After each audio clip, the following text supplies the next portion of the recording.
everybody wants that. Everybody wants to have those numbers. Everybody wants to have those listeners. Everybody want to see their music everywhere played. Everybody want to see DJs playing it, people listening to it, having fun to your music. But the curse of it happening so fast is that the artist development kind of gets overshadowed. There's no artist development when you get a hit song so fast, and that's because of the reason of us having a hit song so fast. You know, there wasn't a lot of failures and a lot of you know experiences to learn from. So when I did get that hit song, I would know what to do with it. You know what I mean? So the soca industry, the industry of the music of soca, suffers because it's not autonomous from the carnival industry. It's a sub of the carnival industry, and the carnival industry is tied into tradition, and the tradition is the enemy of innovation. Sony UK offered me a single deal for boy band. I just turned it down. What's up, y'all? It's your boy DJ Busby, and from the time you hear the voice, you know it's only up from here. It's the Up From Here podcast, and ladies and gentlemen, we have a historic episode that we are about to show you guys on the Up From Here podcast. Now, people, in a day and age where many talk about the concerns of the new age of soca and new age artists, we literally have two of the leaders in that space.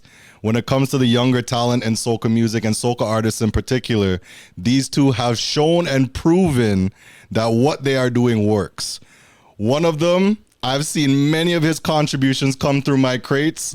Many of those contributions the ladies love. They love counting with him when he says 5, 10, 15, 20. And the other artist we have in the middle of us here today has dominated in his space to the point of reaching new record heights on social media with his contributions of soca. Ladies and gentlemen, I want to welcome to the Up From Here podcast none other than Klassik Frescobar and DJ Cheem. Yeah, man. Yeah, what's good? Here, you know, we ain't going down, you know. You don't know it's Klassik Frescobar, the gal them star, Mr. 5, 10, 15, 20, my love. Too much. Whoopsie. You don't know. I gotta get it so they know. You see me? Exactly. I didn't know we could have cursed. My next boy would have said curse in my intro too, boy. We can't curse, but you could curse and I'll beep it out. Nice. So the more you curse, the more work you're giving me. Nice. Like, bleep, bleep. He's gonna have to put a counter at the bottom of it. Need captions for me, because you know the people can't understand the Bajans. So what's some captions for me? Now, fellas, I want to big both of you up on your contributions. Absolutely. You know, you guys are doing phenomenal work. And again, the views, the streams, these are all indicators that what you're doing is right, right? Klassik, I've known about, funny enough, I know about both of you guys through the same guy. And that's DJ Judgment in Montreal. Big up Judgment, right? Judgment is a very avid supporter of Team Soca, big up Team Soca. Bro, he's one of the first dudes to reach out and be like, yo, bro, you need to be known. So big up Judgment. Yeah, facts, for real. Right. And Cheem, I don't know if you remember, we were on a show in Montreal together for Judgment. Right. Exactly. For Judgment when he brought me to Montreal. Exactly. That was my first time actually in Montreal too. So big up Judgment for that. No, facts. And Judgment, you know, obviously he hasn't told me every story you guys may have spoken about for both of you. But he's told me stories behind the scenes that's made me admire you guys to a whole new level from just me liking your music. Right. You know what I mean? And there was things that he spoke about that we're going to highlight today. Absolutely. That the people need to know. Absolutely. Because it's not just about 5, 10, 15, 20 or Bubba Ben. There's a lot more to what you guys do that makes you guys who you are. Thank you. So let's start it off here, right? Coming into this space, what got you guys the passion to want to even sing soca? And we'll start with Klassik first. I'm gonna tell you what made me start and what made me committed to it. What made me start, I was doing dancehall at the time. Producer LL Cool Blaze / DJ, he reached out to me and was just like, yo, I got a rhythm that I need you to be involved in. And my disposition on it was like, man, I want to do no soca, my G. And he gave it to a different artist, and the song, it didn't like go extremely up, but it went up. And I was just like, okay. So then probably like 6 months later, Miami Carnival came around and he told me like, yo, listen, I got another rhythm. I said, I take it. I didn't even hear it yet. I was just like, I'm not missing this opportunity to, you know, to connect, to make that work. I rushed it. I think I did it like maybe 9 hours before deadline. And people were receptive to it. I don't particularly love it, but I felt like if I had more time and dedicated myself to it more, I want to see how far it could go. Absolutely. And what made me more committed to it was the person I was dating at the time. My love interest, she's Trinidadian, and I wanted a way to bond with her on a level, and I feel like soca music is almost like spiritual, and I felt like that connection, like there's times where I'll argue and be passionate about something, and it's because it's love. Like I feel like I'm defending her, and I'm defending us when it comes to soca, and that's has a lot to do with my undying. Like I'm gonna ride for this. This is it. That's a huge part of it. Yeah, absolutely. No, that's powerful because this music is something that is beyond face level. You know what I mean? Yeah. There's stuff that not any of us can explain when it comes to that feeling you get when you hear that song you love. Yeah, you can't even explain it. And she made sure she told me the history of it, who started it, the Trinidad culture. Like she makes sure I know the roots of things, and that's very important when I curate the music to know where it come from, because it helps me tailor fit it, not just for your ears but for your heart and your soul. You feel me? So there's a lot of times people might hear a 5, 10, 15, 20 and wonder why it connects on a level. Is because I designed it to connect on a level than just it being entertainment. You really feel it. And you are absolutely very calculated with that. And why I say that, one thing I noticed about you that I want to talk about before we get into Cheem's beginning of his journey, how you get into the nursery rhymes in your music. I like that because it's relatable. For sure. You know? So the journey started with soca specifically, and then pandemic, there was a rise of zest and Trinidad music. And I love the zest music. I'm Jamaican. You feel me? Okay. Grew up in Jamaica, went to prep school in Jamaica, you feel me? I came to the US like right before 9/11. So that wasn't fun. But I clicked to it. Like something about zest music made me connect to the vibe. I didn't jump into it immediately, but it was suggested to me. It was like, yo, check this out, see if you're interested in it. You know what I'm saying?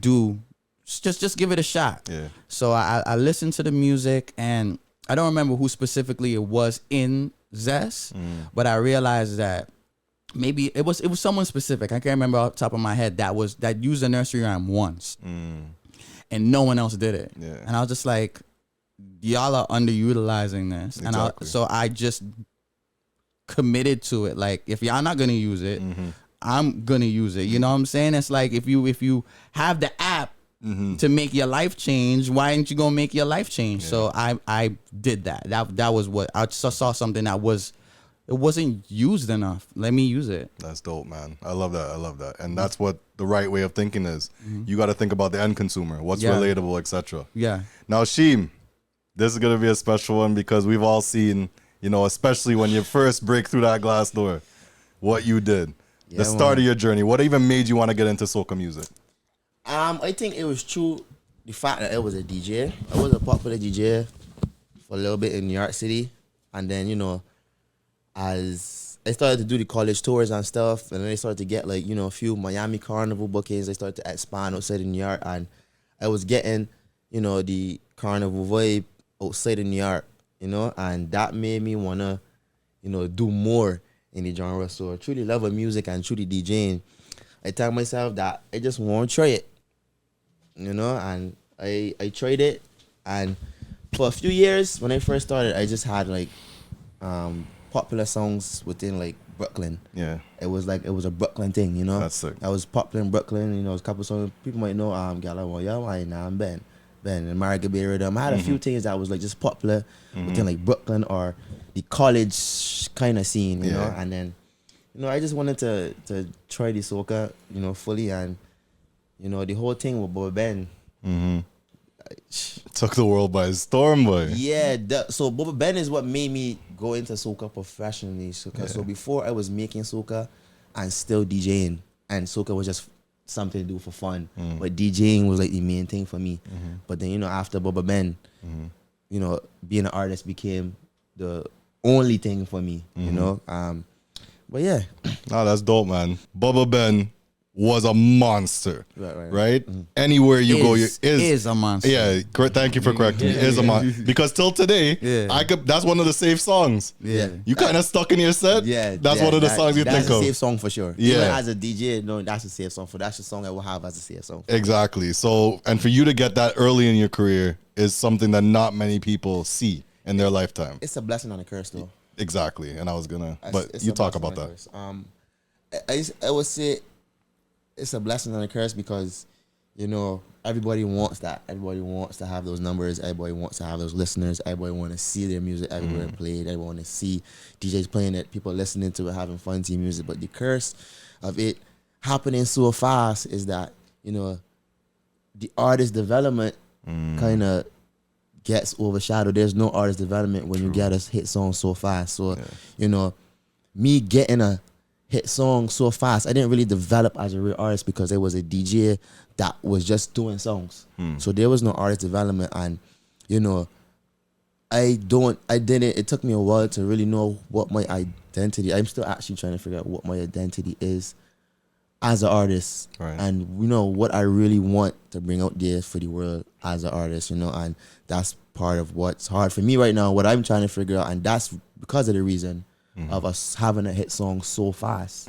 You know, there wasn't a lot of failures and a lot of, you know, experiences to learn from.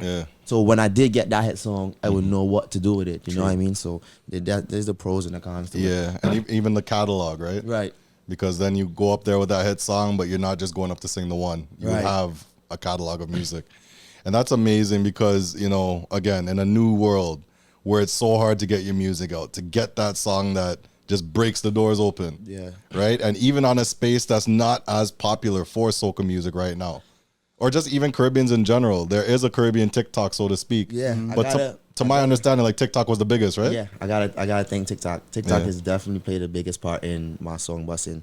You know, and I don't know how Klassik feel or Phyllis, but I feel like me, Klassik, and Phyllis, like people don't talk about this enough. I feel like me, Klassik, and Phyllis are the reason that soca really bust on TikTok in general. They're not gonna say it. But you know, they're not gonna say it. They're not gonna say it. You know, so nobody's putting soca on TikTok. Yeah. Nobody was putting soca on TikTok, you know, until Klassik came, me came, Phyllis came, we started doing, you know, soca on TikTok, and it brought a lot of awareness. As a matter of fact, brought a lot of awareness to soca on TikTok. I'm gonna add to that. When we got on TikTok, everyone hated on us and said we were TikTok artists. We were TikTok artists and we weren't gonna get past the TikTok. And to the point where to try to prove us wrong, which is silly, other artists wouldn't get on TikTok just to show that they could do what we did, just for them a year later to be on TikTok or even hit us up. Like, ask us how to, you know, I've had artists hit me on WhatsApp to ask me how to work TikTok. Yeah. And there's nothing wrong with the artist that asked us to do it, but it's the artist that was anti TikTok and then all of a sudden ask us, that's different. Yeah. Because I feel like that you had an intent. You wanted to see us fail to the point where I'm gonna keep it a buck. When all of that was happening, all we had was each other. Yeah. All the only people we could ask for features or ask for help or tour with was each other. That's why at a certain point in time, like, people thought me, Klassik, and Phyllis was a group. It wasn't. We weren't a group. We were just three individuals that, you know, we only had each other as artists and new artists in this space. You know, we only had each other. You know, so we use each other to the best of our ability. You know, and you know, that's. And even on top of that, the powers that be didn't want us to be cool. So that's another thing about the soca space is that by design, everybody wants to be number one. So there can only be one Cheem in the space. There can only be one Klassik in the space. There can only be, so if there's 3 y'all TikTok, there can only be one. So there's definitely been seeds in the industry that have been put to try to separate us. And, you know, in the most healthiest way that I used it was just like, well, this is still my bro, but he's still gonna be like my rival. Like Cheem is the dude that makes sure that, all right, if his did X amount of streams, my gotta do X amount of streams. Or if he gets on this rhythm, I'm gonna get on this rhythm and try to at least match it. Yeah. But we gonna get on the rhythm because it maximizes our success. You know what I'm saying? So If you see, there are rhythms that I'm on, that Cheem's on, that Phil's on, that we might not have the song together, but we're on the rhythm. That's to maximize any of our success. Because if one of us busts, the DJs is gonna play all of us in succession. But that don't fuck with such a man and don't fuck with such a man, or that is a thing in soca, bro. And I consciously try to get away with that, so even to the point where like, oh yeah, y'all don't want me to be cool with such man, we're gonna do a song, or we're gonna do a TikTok, or we're gonna do a picture. Like, you can't divide us. And if you look at the people at the top of soca, they're all friendly and cool. So why can't we be cool? Why can there only be one of us in the space when all of y'all is together? Now there's a certain word for the people at the top that congregate, and it starts with an M, but we're going to get into that later. I can already see him getting frustrated. And later on, we'll talk about that. But before, ready to pull out a Dre. One thing I know about you, Klassik, and this is from watching a couple interviews of yours and at least knowing about your stature and who you are. A very big person in your career was Rigo Suave, correct? Yes. Tell that story. So I tell people, like, when it comes to DJs, there's 3 types of DJs. There's the DJs that want to be the first person to play it. It doesn't matter if it's good or bad.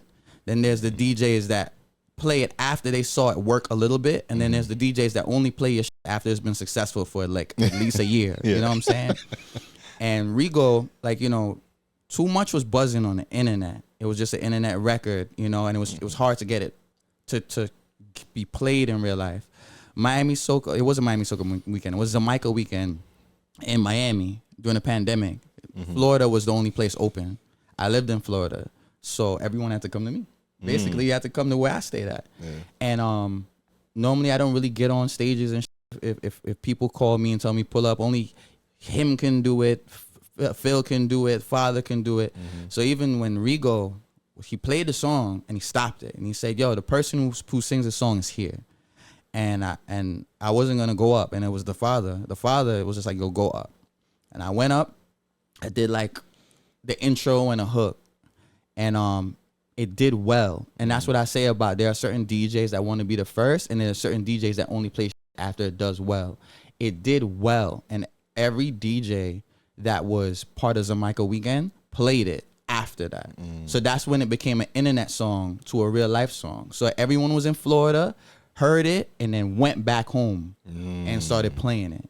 That's dope. You know, so big up man like Rigo, you feel me? Like, he's gonna be one of the people. Rigo was a big supporter of my career too, for sure. You know what I'm saying? That's amazing. And big up the DJs that do take a chance on those records. Yeah. You know, because there's a lot of people that stay complacent. Yeah. I get it. Yeah. You know what I'm saying? But no, and there's to each their own. Yeah. It's kind of what it is. But just show appreciation for the ones that do take that risk. Yeah. Right. You know?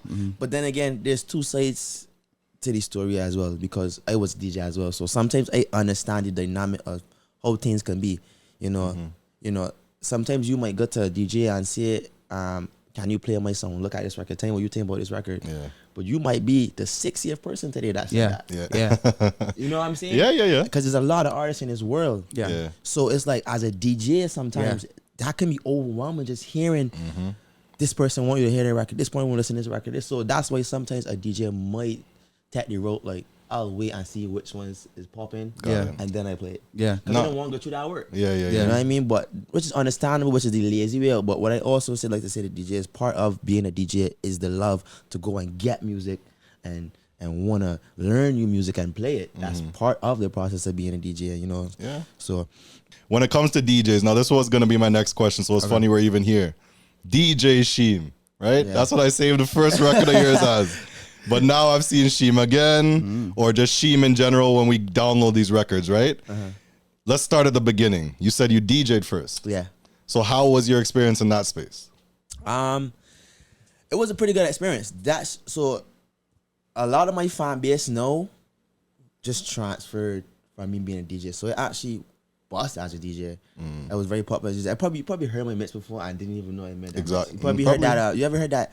Bend down, pause. Maybe just that fast mix that everybody was doing dances to. That was me that made that mix. What? Yeah, I did like 2 million on YouTube. Damn. That was me that did that bend down, pause viral mix, right? Holy so cow. I went viral as a DJ too. So you know, I was doing like a lot of college touring. Big up DJ JP, Pulse official DJ. We started something called College Kings. It was me, him, Sha, Tech 12. You know, a lot of DJs. You know, we all know.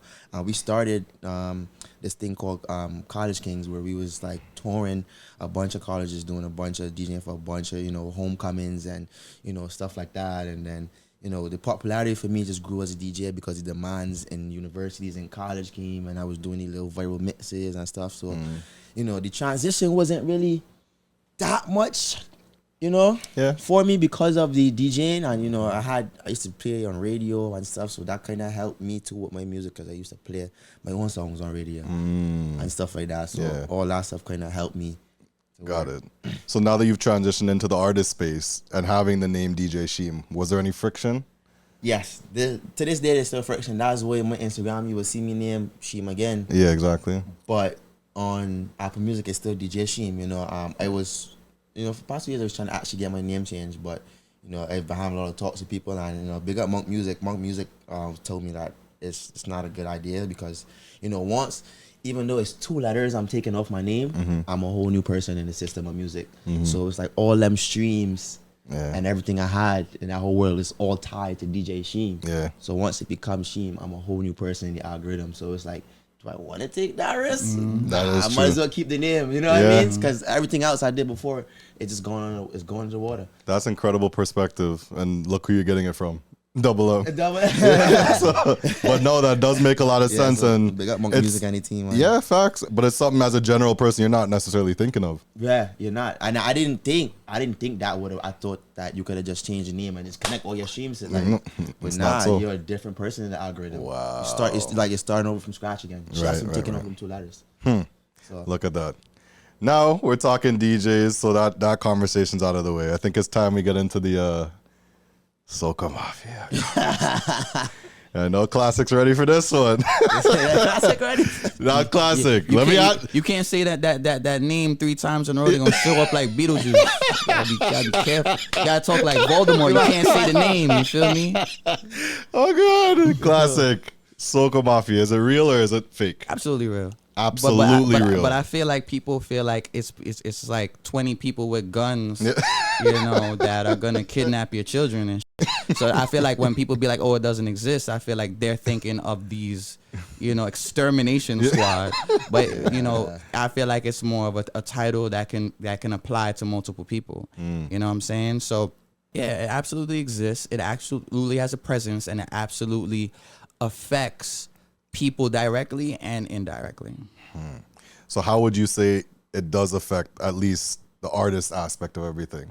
In my experience with everything is that I didn't know. I heard about it before I got into the industry. So if you hear about something before you're even involved in it, then come on. Must be real. And then when you get involved in it, how it affected me, I could say is like, because I'm thinking like Soca Mafia is going to have, I don't know, there's going to be a tattoo on them. Like I can identify. But, you know, there's going to be people that be like, yo, you have to link up with such man and such person and they'll make stuff happen for you, which is true.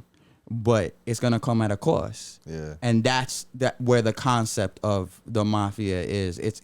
It'll be groups, different pockets of people. It's not like the Legion of Doom. It's not like 20 people solid. It could be these 3 people, that's a mafia. These 3 people, that's a mafia. These 7 people, that's a mafia. But if you reach out to them and they're gonna help you, but if you cross them, you're fucked. And sometimes you might not even do it intentionally. Sometimes you just do something, or you link with this mafia and then you don't know that they don't link cool with this set of people who's a mafia, and all of a sudden you're parked. All of a sudden there's no show.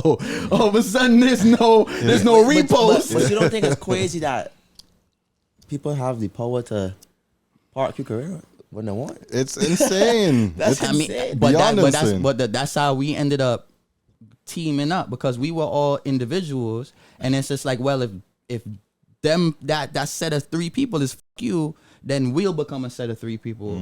And you know, knock on wood, and no mafia can stop TikTok. No mafia can stop the internet. Only God can stop TikTok. You feel me at this point? And that's how me personally, I got around. We're not gonna play that because such lyrics, or we're not gonna play that because we're not cool. You're not so and so's cousin or so and so's brother. Or you're not married to so and so. You put it on TikTok. You ain't friends with that person. You know what I'm saying? Or this person don't like you for a reason that they don't even want to tell you. So you just put it on TikTok. It busts, and then you work your way backwards. I feel like traditionally in soca, you link with such people, and then they get it to the people. Now with TikTok, you get it to the people, and then they bring it back to the mafia. You know what I'm saying? And even if they don't necessarily want to work with you, they kind of have to. It's in their best interest. I mean, they can still cut their nose to spite their face, you know, because I'm sure there's still people that's gonna be like, I still don't want to work with this dude. But you know, they're gonna have to meet you somewhere in the middle. Absolutely. And to follow off that point, I believe it's just a matter of there's always going to be a mafia. Yeah. No matter what it is. Even though the platforms you're mentioning, I'm sure has its own mafia. Oh, yeah. I mean, there's a TikTok mafia. If you, you know, like, you piss off whoever owns that shit. Exactly. And I find that there's always going to be that. And the people who always win are the ones that don't let that stop them. Yeah. So, like, we always have the question, is there a Soca Mafia? Is there not? Like, that could just be a joke at the end of the day, but the reality of it is, to scare people. It could be a myth that scares people. And that's another aspect of it too, Cheem, is that it scares certain people out of the industry. Yeah. So that one that could have had a Bubba Band or too much stopped because of the mafia. But again, that's why I say the ones that get through are the ones that don't let that stop them. When I first came into the industry, I was warned. There's just one person, I can't remember his name, but he has the power to not have your music play nowhere in the Caribbean. By just a push of a button. Yeah. And these are the kind of stories as an artist coming into the industry that you hear, and it kind of have you like, on eggshells. Like, you know what I mean? And then what makes it worse is that the kind of genre that we in, soca, you know, everywhere in the world, networking is important. For sure. You have to network no matter what. But soca industry is just such a relationship-based genre that it hurts us a lot because there's no business mindset in the genre, you know? And that is a big part too.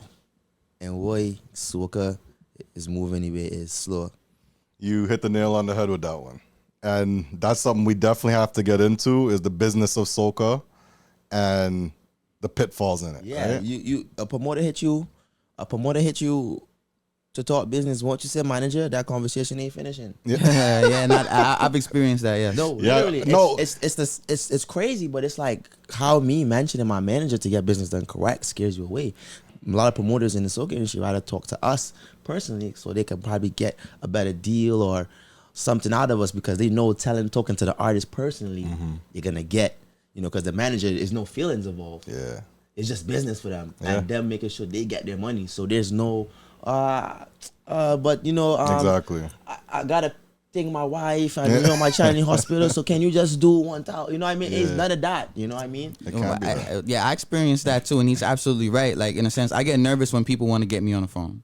I don't like being on the phone talking business. I need things in writing. Like I've been in the legal system, you feel me? I've been locked up. So my experience with that is that certain things need to be in writing. Certain things need to go a certain way because that's gonna set the domino effect for how everything is gonna go afterwards. You feel me? Like, you know, I have a lawyer. I have an entertainment lawyer. I have a criminal lawyer, and you know, I need things in writing. I need to be able to go back and be like, yo, you did this, or we said this, or we negotiated this. I send contracts. You know, a lot of people, they hear that and they're like, man, fuck this kid. You know what I'm saying? Or they just were like, yo, let's just have an agreement. You know what I'm saying? Like, no, that's extortion. Right, and we charging each other for features in soca. That's another big business. Like the economics of soca has to be fixed. Why don't we charge each other features? Economics of soca, and this is something that was like expressed. Let's definitely talk about this, right? Economics in soca, and that in two lines, it aligns with business. It all falls together. It all falls together, right? But it's unstable. Yes. There's no order. Yes. And it's sad that there is an order. It's just not in the benefit for the artist, and it's not in the benefit for the artist. And here, and whatever camera I need to, don't mess up my words. Don't try to figure out the middle. Don't try to surmise it. Hear what I say before y'all come up with y'all comments, because I know how y'all like to do. Hear me. Facts. The soca industry, the industry of the music of soca, suffers because it's not autonomous from the carnival industry. It's a sub of the carnival industry, and the carnival industry is tied into tradition, and the tradition is the enemy of innovation. And when it comes to music and money and splits and the longevity of the people you want to make music, that needs to somehow be divided. And I'm not saying that one has to suffer and the other one has to suffer for it to be like that, but there needs to be some type of economic divide so the artists can sustain themselves. I came into this genre I used to do hip hop, then I went into dance hall. But I also, I went to music school. I went to Institute of Audio Research. I'm certified in audio engineering. But part of that, you take business class. My associates is in broadcast journalism. My bachelor's in business marketing. So I'm educated. So there's a lot of people that try to get over on me because they're used to using the obligation of traditions to try to take advantage of you. And I'm kind of like, I don't want to sound disrespectful to anybody, but I have an outside perspective, and I'm kind of like, I can't align with what you're talking about. Pay me. Yeah. And a lot of they use a tradition of things to screw people over. Like Cheem and I, we was talking the other day, like, yo, we live in the U.S. We got U.S. bills. So you could give such man this amount of money, and they're cool because that's gonna stretch longer where they're from. That's not gonna work for us.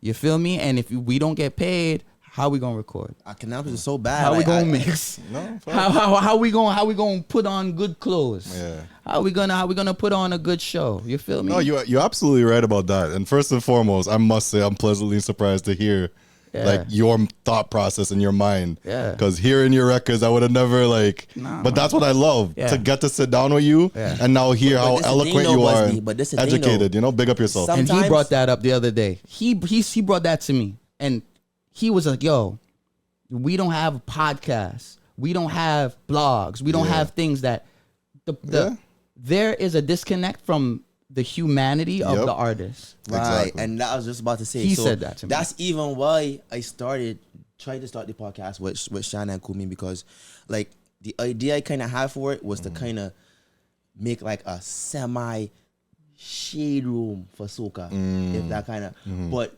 I wasn't trying to go too deep because Not how soca is. It's a very sensitive, and Caribbean people in general. It's a ticklish market. Right. I like that. That's a good word, ticklish. Big up Taro. That's a good one, ticklish. So, but what I try to get the industry to understand what we need. Drama can be a good thing. Not all drama is bad. Drama don't have to be all the time somebody fighting or physically getting hurt. But drama is entertainment. At the end of the day, all the movies we watch, every movie we watch have all the major categories of entertainment, no matter if it's a horror movie. If it's a horror movie, there's still comedic parts in it. There's still action parts. There's still drama. You get what I'm saying? So at the end of the day, to get the full entertainment experience, you have to have all of those. And soca only has one side because it's a subsidiary of the carnival industry. So the same way, we can all agree on this, a lot of time people are fans of the songs and not fans of the artist. Because they don't know us. They don't care about it. They don't know our life story. They don't know what we've been through to connect with us and say, nah, I've been through that too. I f with you. And we don't have those platforms. And you don't have those platforms to go and express that. Sometimes people just want to see what Klassik woke up and ate this morning. Sometimes people want to see, God forbid, that, I don't know, like, I cheated on 2 girls. I don't know what it is, and then I go and write a song about it. And the song did do numbers, but that's how these other genres work their music, and they get the best out of it because they use our emotions to the best of us. And if you didn't have this setup right now, where the fuck would we say this? In some hotel room, exactly. You get what I'm saying? Where else would we say this? Yeah. Facts. That's why I have to do my own thing so I can say this thing. Yeah. Because where else? You say this. But you just got it right there, right? And this is where I was gonna go. You could ask Mikal Teja and Vaughn, right? I saw them on a cruise I went last year. They did a presentation or a show, right? Had the show with them. As we were leaving, I pulled them both aside and I said, yo, both of you guys have sang some of my favorite songs. Mind you, this is before the DNA, right? And I'm like, you both have had some of my favorite songs. I love your productions. And I know you may not be the top of where you are, but keep going. And I told them straight, and they could tell you I said this. The one thing I encourage both of them, and I would encourage you guys and any of the artists out there, you have to make a brand for yourself. And with that brand is who you are. Yeah. You have to show the people who you are and make them fall in love with you. There's a reason there's certain things that sell more than the other. Yes. Right? And that's because there's a brand attached to it. There's no reason a Louis V pair of shades should cost literally like 1,000 times more than something I can go buy at the flea market. Right? But there's something to it. Like there's a brand associated, you know, the owners, this and that. There's things you could attach to it that make it justified why it costs this amount. And to your point that you just had, what I would say is, again, yes, as Klassik mentioned, there's barriers and people that mess with your money, or people that you now understand, well, no, I'm not playing this game because you're screwing with my money and that's my way of eating. But if you're passionate enough about it, I find there's ways around that. And there's always a way. There's ways around it, but what we also have there should be a standard to and protect that's us what we're from. talking. Right. And that's then, what we're talking about. Like, we're also in the time of social media. No matter what way you try to bring it, we're in the time of social media. So everybody's on their phone looking for. So these platforms is what we need to get these stuff out, because it's not like how it used to be before, where you could just see just you know, people selling records in the street and people going and giving CDs and you really seeing all that. You don't see them no more, but everything is all on the internet now. So it's like, And the tradition of soca is trying its hardest to separate itself from the internet. Even though soca is on the internet, there is definitely a divide on what people feel should be placed on the internet. And I said tradition is the enemy of innovation. The carnival industry is fine because it's based in tradition. It needs to be a tradition. But the music of soca needs to evolve. You feel me? And another issue when I came into a lot of things is, you know, no disrespect to anybody this applies to. I'm only speaking on one person, and it's a conversation that did me and this producer had. When I first got into soca, I was just like, yo, you know, give me a blind, give me a shot. Let's work on this record. He's like, cool, da-da-da. I'm going to fix up. But, I got to go to work today. And I was just like, what the fuck you mean you got to go to work? You have 4 hit songs from such artists every year for the last 12 years. What do you mean work? You don't get no money? And he'd be like, what do you mean money? Like, this is just what I just do this because this. I'm like, what the fuck are you talking about, bro? So if you're not getting the money, who has your money? It's like, what do you mean? So I had to and it'll even be something small as going to musicroyaltycalculator.com, and you'll just type in like, okay, this is you did a rhythm with like 7 people on it, right? And collectively they did like 5 million Spotify streams, right? And then we're not even gonna add on what they might have got from Apple Music, and I send him that, and he'd be like, I could have made all this money. I'm like, yes, but because everyone there's this split between the business and the tradition, is kind of like, nah, just do it for the culture, bro. And they do it for the culture, and that is great. But you could also support yourself off the culture, bro. You feel me? And that happens more often, way more often than it needs to be. It's the saddest thing when I link up with people that I've listened to since I was a child, Hot 97, you feel me? And I meet them, and they don't own their hit, not even a piece of it. Not even a 10%, 20%, bro. Like, you just, that was okay with you? That's wild. You know what I'm saying? So, I don't know. People like any artist. It's even awareness too, right? Like, you bringing awareness to it now. Some people don't even know they're entitled to this money. Like, bro, even if certain people had at least 20% of certain records, they could make something shake, bro. You know what I'm saying? And a lot of people, they just don't. And another thing that was foreign to me in the soca music industry was the limitation of how much people are on a rhythm. Because I come from dancehall, so there's 101 on one beat. So the economics of it makes sense. As a producer, you have 101 chances for a hit, and if you get in a certain percentage, then there's a certain amount of money. But I realized. But you see how you bring up that point there? The rhythm game got to stop. No, I don't agree with that. But define what you mean in rhythm game. Define what you mean in rhythm game. I am a heavy singles man. If you notice, majority of my hits, is singles. Nobody else in the rhythm. I think to get the best out of a song and the most out of a song, it has to be a single. You cannot get the most out of a record that's on a rhythm, no matter how. You just have to hope for your song to be a hit. And I just don't, me personally, I don't do rhythms really like that unless I really like the rhythm. And that's because I'm not about to just be fighting with other people to see who's the top 2 or 3 they're going to play. And I understand that. And I look at it like, if I'm the only one on it, and it's only, the only up to thing now is if you like the song or not. And if I'm the only one, then I'm the only one being played. I don't have to fight up with who the top 2 songs or 3 that's going to be played on that rhythm. And I feel like the rhythm game also hurts. It hurts the Caribbean industry in general. Dancehall don't do it as much no more. Dancehall was the main ones doing it. If you notice, they do not do it as much. Well, dancehall doesn't do it as much because of the violence.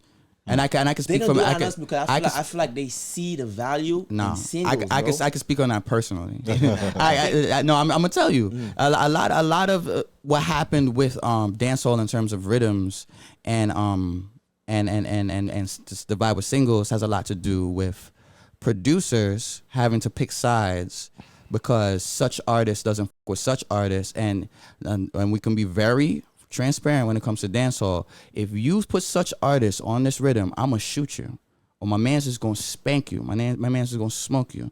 Wow. So there's definitely. I feel about that stuff. So I've lived it. I've been part of the entourage. Like, yo, listen, yo, such man, I do this. Oh, word. So what we gotta do? We gonna kick his ass. So even when I come in a soca and I get into certain rifts with people as a man and certain passive aggressive actions, I'ma slap you, bro. I don't care if it's wrong or right, bro. Don't try me. That's when he's Soca M gonna come out and say, not one classic playing again. That's where you can see them coming though. That's because I believe in that, and anyone can look into the culture you come from. Anyone can look into my past and my history. I have a criminal history, part of criminality. You feel me? And now I'm keep it transparent. I got a rap sheet. And that's just a fact. Ain't no way around it. And, if you come in between this, what I got, this is safe. This is PG. I'm not shooting, not robbing, I'm not busting no checks. I'm singing songs. If you gonna come in between this for me, the next thing I got left is what? Shooting niggas, robbing niggas, and busting checks. So you want to play with my livelihood, I'm gonna play with yours. And I can't play that, oh, we're gonna blacklist you game, but I could punch you in your face. Let's keep it a full stack. You want to play a certain way, I know I'm not gonna win. I'm gonna play a certain way, you not gonna win. And I'm willing to go that far. And anyone can feel a certain way. Don't play with me and don't play with other people. So when it comes to the dancehall rhythm stuff, that happened a lot. Certain crews don't mess with certain crews, and it got really real. You know what I'm saying? And I understand why you prefer. And you're absolutely right about that. Yeah, you why can you do prefer. way more with a single. But I prefer rhythms in the sense of I like the competition of it. I do enjoy it, and I like to maximize my odds of success, and then even the economics of it as a producer. You know what I'm saying? I've got executive produced like 3 joints, and the tradition of soca is like, yo, and I know why that is, because certain niggas don't like certain. So if you put such a man on this rhythm, I'm not getting on it. But I tell you, like, yo, bro, put 7 on that rhythm, put 10. Why? You want money, right? At 50%, right? Get them 10, and they got paid. See, I don't look at, because the thing with me is like I look to take soca to the next level, to the world. Yeah. And you have to look at it from both sides. You have to be able to be consumable for our people. Yeah. But also consumable to the people that don't know about what we got going on, don't know our culture, don't know. And the people that don't understand our culture and don't know, have no Caribbean culture, just don't understand the rhythm game. And I've been in places where it's adopted by the Americans, and a rhythm played, and they feel tired of it. They feel like they're hearing the same song, but they just don't understand the culture. I know that, you know, it's the same beat but a different artist. You know what I'm saying? So that's why I say the rhythm game just need to just disappear, because And I the understand from your majority of perspective. the world knows the single game, and the single game regardless works better for you. I feel, you know, I'm only gonna come from my perspective because of where I grow. You know, one of the biggest rhythms of all time is Diwali rhythm. Got 20-something niggas on it. You feel me? And that's impactful on a level that can never be erased. You know, the rhythm that Simma is on. All right, but it's 20-some people on it. But how You much get songs me? you know? You don't know all 20. So And that's You besides don't that. know all 20. It doesn't matter. The point is that there's the ones that because I could you attack. don't. It was like playing you the odds don't. though, right? I will. Right, You get right. me? All right, Beanie kinda- Man, but it's kinda like Sean playing- Paul will. let's just say you wasn't one of those 5 now. You could Do have took better. that idea, and no, but you could have had that idea and put it on a single. Now you just wasted But you your could- idea but with you could- 19 other people. You should have did That, better. you know what I'm saying? You should have did better. But you just never know. You could have thought in your You coulda head, did this is bet- the you- greatest you never lyrical know it's a song single written, too. and the people didn't perceive it that way. Remember, at the end of the day, you can make great music, but and it still matters how you put people perceive it, because Yeah. we both have situations where we say, nah, this song is a hit. And the people don't take it in at all. And then you make a song like, I don't like this shit, but I can put it out anyway. So are you And more that end up being one of your biggest things. are you more referencing like it's more of like playing the odds if you have a rhythm? Yeah, I like maximizing my odds. Your chance, exactly. And what my answer would be is I feel like there's a compromise, like a healthy balance. I would say rhythms, but with substance. There's no need for 20 artists. Although I understand if you produce 20 tracks, there was money involved. It doesn't make That's sense the just only to. thing. It don't make sense. But if it was not something that captured your attention within 20 options, That maybe means there's that means they suck. right, but maybe there's something there and something that could be adjusted. We as DJs, as you know, are able to take an acapella and put it somewhere else. Right. But y'all not playing. And me, as I'm talking as a DJ too, we not playing 4 or 5 songs on a rhythm. We're gonna look at the 2 or 3? 2 or 3 and play it. And that's how I always want. I like that. I'm gonna make sure I'm up in that 1 or 2. Some people don't want to do that. I enjoy that. I really enjoy That's being. understandable. I really enjoy being like, nah, I'm a beat out, or what I'll do. Sometimes I hear the rhythm, and let's say there's 7 of us. I'll reach out to somebody else on the rhythm and be like, yo, bro, let's team up together and push these shits together. Because that's what happened with Whoopsie and Brawling. Phil was just like, yo, get on the Brawling remix. I said, no, I'm gonna get on the rhythm, Let me ask you and we're gonna something team up and we're gonna run with it together. Let me ask you something though. No, let's just say no, you want a rhythm. You got to hit song on the rhythm now, right? And let's just say, Sony won't come to you and do a single deal with that song. No, you go get I gotta contact the producer. Yeah. all kind of things. That's I know the regular. label gonna have a problem with that now, because 20 other on this beat. So I just think about it.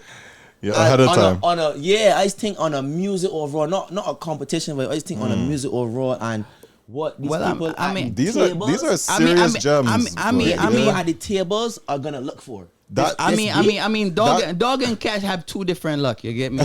So because I can speak on such people that reached out to me and they didn't have a problem with too much. The only reason why I didn't take it is because I didn't feel comfortable with them. But they were more than willing to do with too much on the Zessa rhythm, and I think there's like 7 of us officially on it, and I was last. Right. You know what I'm saying? My shit came out like 4 months later. But you know, like we spoke about, like he said before, like yo, some you gotta maximize your lane. You feel me? And some people's lane is that single lane, and they're gonna be the Jordan of it. Yeah. But and some people's lane is, and and you know what I'm saying? And some people's lane is a rhythm lane, and they're gonna be the Jordan of it. Yeah. But at the end of the day, bro, the yin and yangs is still gonna be a balance in the same way that our fan base, cause we overlap. Yeah. And they love us both intensely for what we do. You feel me? So you know what I'm saying? Not everybody gonna like chocolate ice cream and not everybody gonna like vanilla. But we both gotta exist. You feel me? To make shit shake. Yeah. And True. you see how we can have that conflict resolution right there. They don't want us. Them people don't want that to happen. This conversation, you see how we resolve that? There. Damn, we almost had him. Yeah. We almost had him. Damn. Damn. I'm not gonna lie, y'all. This is probably one of my favorite conversations I've ever had around the subject. People, he lied to us, you know. No, serious, real talk. No, Nah, I'm and with you. it's from the gems that you guys brought here from your own perspective. Yeah. And it's stuff that the average person may not even consider. But you bringing it with your experience is the point of this podcast. You know what I'm saying? 'Cause not we everybody has that experience. Breathe and Y'all shit have. this shit, bro. Like we all talk, we talk a lot about it all the time. We have this conversation, so it's like we're not artists that just coming in here trying to do it for fun. Like we here to stay, bro. We here to stay, just like the other soca artists that have been doing it for decades. You know, I want to grow over here doing the same thing too. My old age is jumping up on stage throwing water too. You want to do that too, Bro, we competitive, bro. But what me and Cheem have in common, bro, is we not gonna lose. Yeah. Period. Yeah, And if you get in between both of us, it's both of us against you. I feel like we gonna figure it out regardless, and that's like my mentality we kind of have to. We that's a gonna fact. figure it out, bro. That's a fact, bro. And I could say with Cheem, bro, like, man, say like, yo, me and him will have our competitive thing, but Cheem call be like, yo, we have to link up. Yeah, come over here, so yeah, man, I come. Simple. You feel me? If I link Cheem and be like, yo, hear this. Yo, I'm gonna get back to you. I'm gonna think it over. You feel me? Competition, man. Yeah. And You know that's, what I'm saying? you know, that's kind of way too. But that's why I invented the kind of new gen label, you know, because you know, big up artists on the team like Taller Dan and C Dale and Russ and you know them, man, because I feel like, you know, a lot of artists like us, we don't get heard, or you know, we get, you know, people overlook us, you know, Right. and I feel like there's a lot of talent in the new generations and the generations coming up, bro. The Absolutely. average age for soca artists is like 35. That is the average. That's age the for number soca I've heard. artists. Yeah. It's That's crazy. 35. Like, who's the youngest? Me, Nyla. Yeah, probably. Me, Nyla, the youngest, bro. Russ. But yeah, you know what I'm saying? Nyla's what, 25, 6? I'm 26.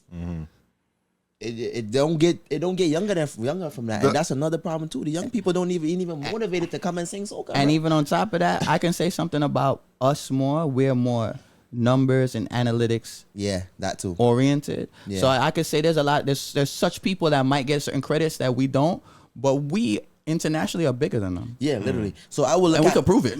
I would look at things like, damn, some of my songs not playing in parties. You know, you're hearing all my songs in parties, but if you go to my streaming thing, all 250,000, 300K streams, so people listening to it, DJ's not playing it. And, So and you that would is a think- disconnect. Yes. You would think, and that's a disconnect too. So you would think we ain't doing nothing, but we real life streaming out here, and I think it's because we focus on the analytics so much. We real life stream out here, bro. We real life stream out here, bro. But it also comes to the fact that we're unorthodox. We don't necessarily fall into the template of what So-called, they yeah. want us to be. Yeah. So it's kind of like our fans like us, but you know, such people might be like, yo, we don't want to give them that space because we don't. It's gonna compromise.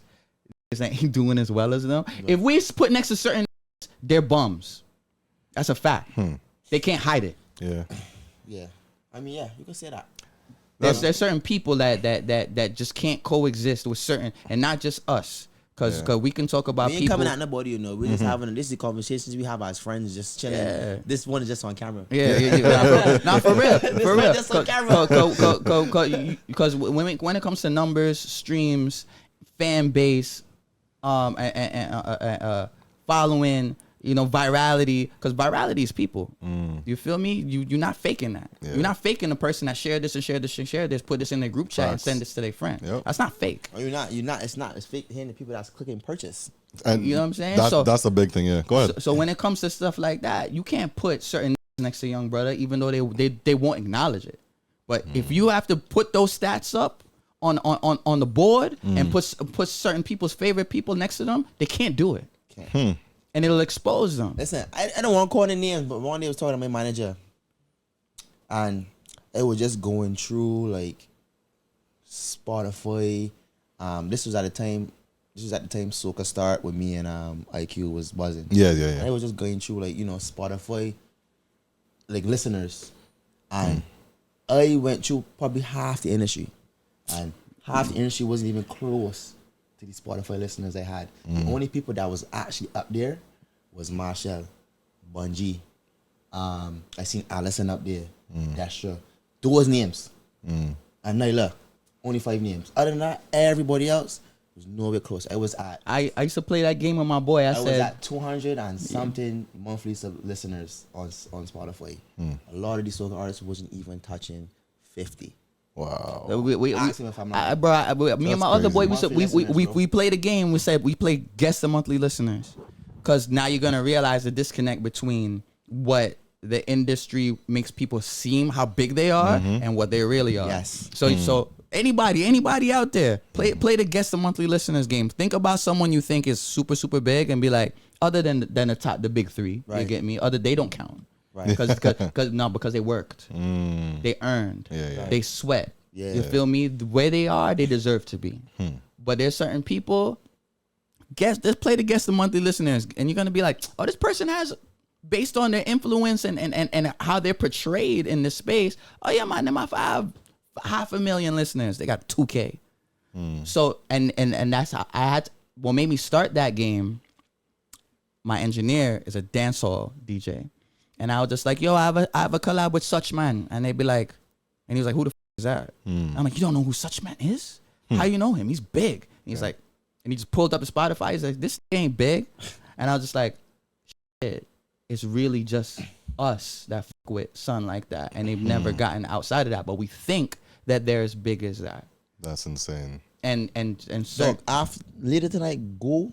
do that. Send me real talk. Send me the link. I want to do that. Just For go real. on Spotify. Go on Spotify. Oh, that's it? Just That's go on it? Spotify, put in an artist. Put in it an says- artist. It's put going to monthly show you list- the monthly listeners. It's going to show you the streams for their songs. Oh, you can see that all as a public. yes. Oh, wow. Apple It Music, shows you can't do that. Apple Got Music it, can't do got it, but Spotify, it shows you one time. You don't even have to have an account yet. Yeah.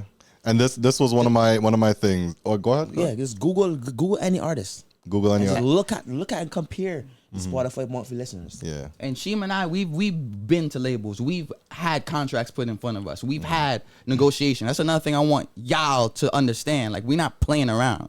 This is really a business. Dog, Sony UK offered me a single deal for boy band. I just turned it down.